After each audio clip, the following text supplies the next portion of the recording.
Hi, I'm going to sneak on in here a few minutes early. I'm looking for something to play with.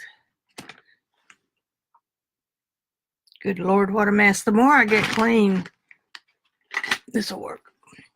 The more I get clean, organized, I should say. Clean is never an option.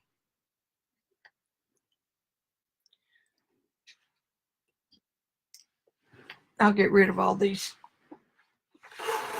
Don't look.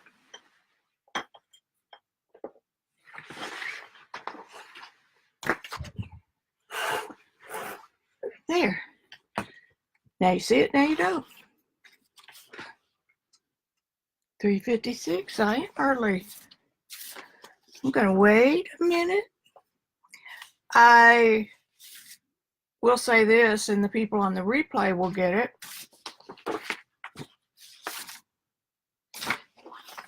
Thinking that's a dangerous thing. Oh, it's a scary thing right there. It's becoming more and more apparent to me and a lot of other people who have their business on Facebook and do their YouTube videos and collect all these subscribers and, you know, all that. They can go south at any minute, or an account can go south at any minute. So if it's somebody that you really want to follow and keep up with, I make a strong suggestion that you find their blog and get on their blog list for mailings. And that way you'll never lose them and they'll never lose you. Okay?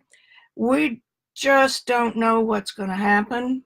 And I've encountered customers who don't have cut their ties with Facebook, so they miss all this stuff. That's why I'm sharing it also on YouTube.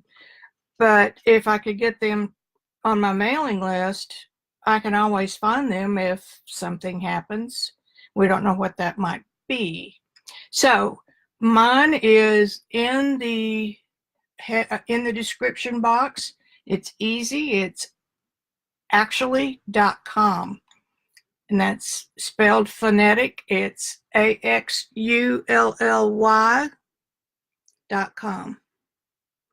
And that is a phonetic spelling for Axully.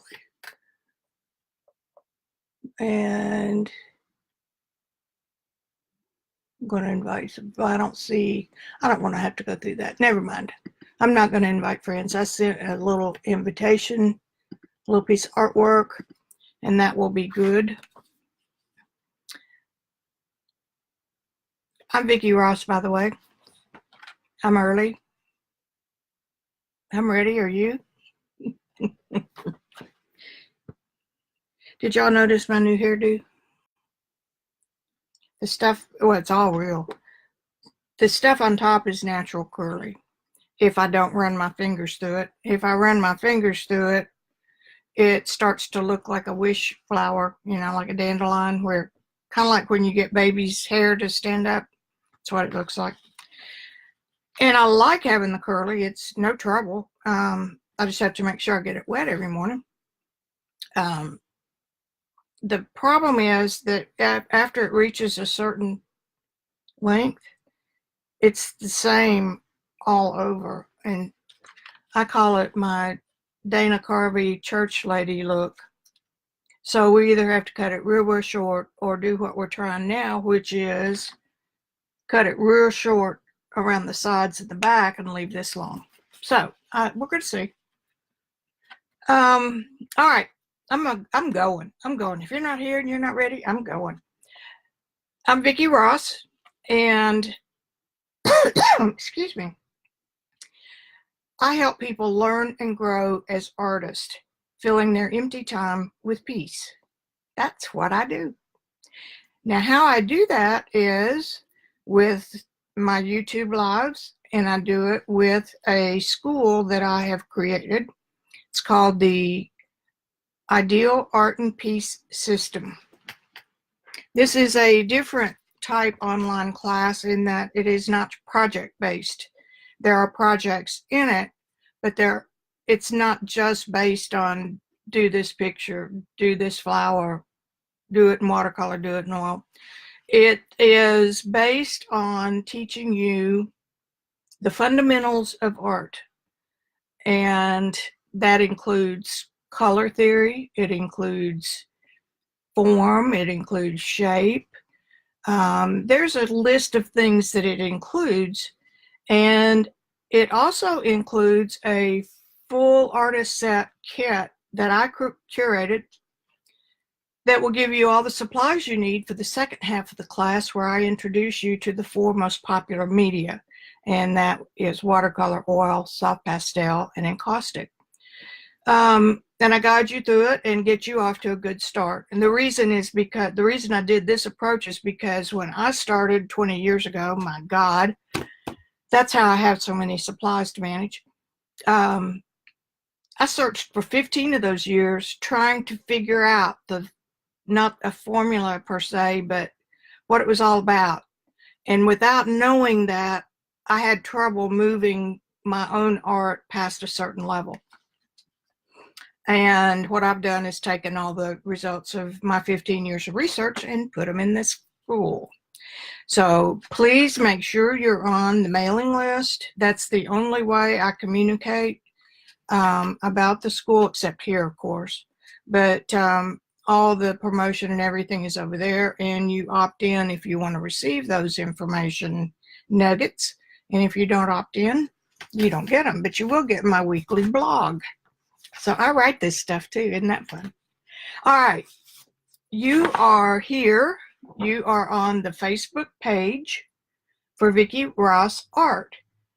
And for those of you who don't know, people like me have Facebook pages so that their work can be up front and available anytime you want it.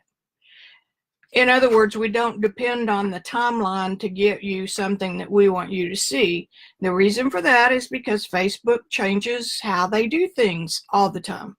Like if you haven't been on this person's timeline in 30 days, we're going to put them at the bottom of your list, what we want to show you, and that sort of thing. They're always monkeying with it. So a page is the best way for us to have a spot where you can always find out what we're doing and how we're doing and all that stuff. Now, the Facebook, and the Vicki Ross Art page is about me and my career. Then there is the Facebook group, which is called Axully Art. Now, Axully is phonetic for the way I say actually, okay? That's Arkansas speak. This group is about you. You can communicate with other people in the group. You can ask questions. You can, show pieces of your art. It's a discussion for people with, similar interests who want to talk to each other. So that's what that is. The YouTube account is youtube.com Vicki Artist. Now, those are things I do. And then plus I try to be here every Wednesday at 4. So far it's going pretty good. So that's enough about that. Let's get on with today's wacky wiki news. As y'all know, this is impromptu. I don't write any of it down. It's just odd thoughts that flow through my head. And the odd thought that was flowing through my head last night is Thanksgiving. And we say it all the time and don't even really pay attention to what it is or what it means or what those 2 words mean. So I kept thinking, okay, what if we change it to Thanksgiving? You thank the people who've given to you and you give to someone else. It's that age-old adage of pay it forward. Thanksgiving. Take the S out of it. That turns it into an action word or 2 words. And I was told 20 years ago, maybe more than that, 25. Good Lord, I'm not going any further. It was suggested to me that no matter your financial condition or your physical condition or what kind of car you drive or whatever, We all have challenges, and some of those, or a lot of those, are built around anxiety and how am I going to do this, that, or the other, or how am I going to pay my rent, or all that sort of thing. Doesn't matter what that is, but if you will consciously think what you can do that might have an impact on somebody else, theoretically, you get that back tenfold. But you're not going to do it because of what you're going to get out of it. That's the wrong attitude. If all you can do is bring the mail in for an elderly neighbor, of course, I'm elderly now, so you don't need to bring my mail in, though, yet. Say you're in the Starbucks line and you pay $5 toward the next car's order. You don't have to meet them. You don't have to say anything to them. They don't have to thank you effusively. But you drive away with a smile on your face, and that smile can last quite a while. Instead of tithing, there's another big word for you. We're not going to go into that, I don't think. An anonymous tithe, where it goes into a pot and somebody else splits it up, gives it to people or not, or pays salaries or not. Let's just say that you pick a charity that's local, and maybe it's a women's shelter, maybe it's a group like we have here who takes their donation money and helps people with utility bills and food and that sort of thing. Drop by and give them $2, give them $3. It doesn't matter what the amount is. Just give them something, and it's going direct from you to them. There is no middleman. And pick a charity that you know that most of a high percentage of what they receive is actually given out. You don't want to give it to somebody that 90% of it goes for administration. So that's the other little word of wisdom there, is pay it forward, thank, giving. Now, if somebody says something to you or gives something to you that you need, or maybe you don't need, maybe they're just sharing with you, of course, you've got to thank. Just thank them. Just say thank you. I appreciate it. Don't go, oh, you shouldn't have. I don't need it. Oh my God, take it and give it to somebody else. Don't do all that crap. Just say thank you and smile. That allows them the smile they're going to have for sharing whatever it is with you. Okay? When you make a big show out of, oh, I don't deserve this, blah, blah, blah, blah, you're taking away their smile that they're going to carry around the rest of the day. You're not helping the process at all. So you say, what do you say? Thank you. Smile. If you don't need it, then give it to somebody else. But do it because you want to. Do it with the right feeling. And you can walk around with a smile on your face too. So don't forget that part, and don't forget that dynamic. While we're on the subject of this holiday season, I've been thinking about this quite a bit. Not quite a bit, but here and there. And it started up today when I was out, for me anyway. Oh, have you got big plans for Thanksgiving? That's okay if you do that. It's usually someone in the service industry and they're just trying to be friendly. But I want you to step over a little line and turn around and face me, or turn around and don't face me, whatever. Just turn around. Act like you're moving to a different spot. And I want you to think about how that makes someone feel who has no Thanksgiving plans. And what exactly do you expect them to answer?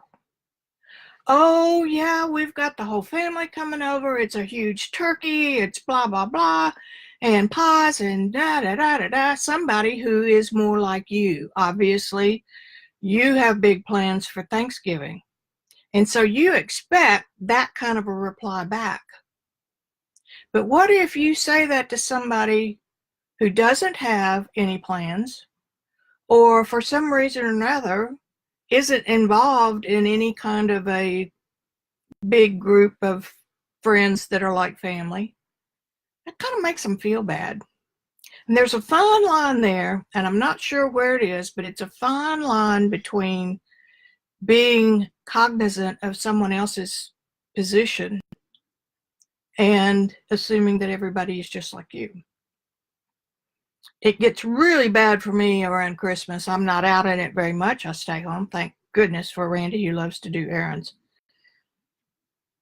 Oh, have you got your tree up yet? Oh, have you got your house decorations and your lights and, have you got a big family thing for Christmas? Well, the Victoria side of me says that you're just supposed to smile and say, yes, we're ready, and go on out your way out the door with a look on your face, okay? The Vicki, wicky, wacky side of me over here says, why don't you just say, no, because the last time I had a tree, it burned my house down and killed my daughter, Well, you can't do that, because then I'm taking away their happy smile for being friendly. So there's a fine line there. Over in California, don't ask people if they're having a big Thanksgiving or if they've got the lights up on their house, because a huge percentage of the people in California don't have a house or don't have a tree. Think about what you're saying and just pause for a moment and make sure that you are taking into account someone like me, someone like them, who they don't want a happy Thanksgiving right now if you forced them to join yours. Maybe they would, maybe they wouldn't, but you know what I'm saying. They're grief-stricken over their losses. So, of course, they're not going to do it. They may be lucky enough to have friends in faraway places that invite them to join them, but you've got to drive pretty far from Paradise or whatever it was called. Paradise, right? Not Pleasure, Paradise, to get out of that area where everyone's been affected by it. And I think that's about all I've got to say on that subject. Just be aware that not everyone thinks like you. For these holidays, it's a hard season for a lot of people. It's a hard season for the people that love it because they try to do too much. I want to also say to you that now is the time, if you are approaching a certain age, not gonna name what that is, that there will be a time in your life, unless you drop dead, which I'm not talking about that you're going to have empty time on your hands. And that empty time can create depression. It can create a ton of anxiety. And there's studies out there that say more men drop dead the month after they retire from working than don't. It's not, I don't think it's quite that way anymore because we're also used to being mobile and changing jobs and, doing all that.